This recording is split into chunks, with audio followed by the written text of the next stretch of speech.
صحیح بخاری حدیث نمبر 316۔ حضرت عائشہ رضی اللہ تعالی عنہا نے بتلایا کہ میں نے نبی کریم صلی اللہ علیہ وسلم کے ساتھ حجۃ الوداع کیا۔ میں تمتع کرنے والوں میں تھی اور ہدی یعنی قربانی کا جانور اپنے ساتھ نہیں لے گئی تھی۔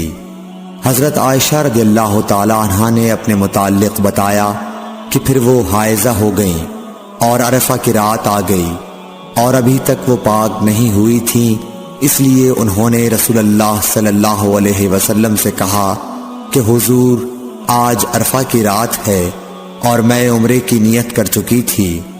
رسول اللہ صلی اللہ علیہ وسلم نے فرمایا کہ اپنے سر کو کھول ڈال اور کنگا کر اور عمرے کو چھوڑ دے۔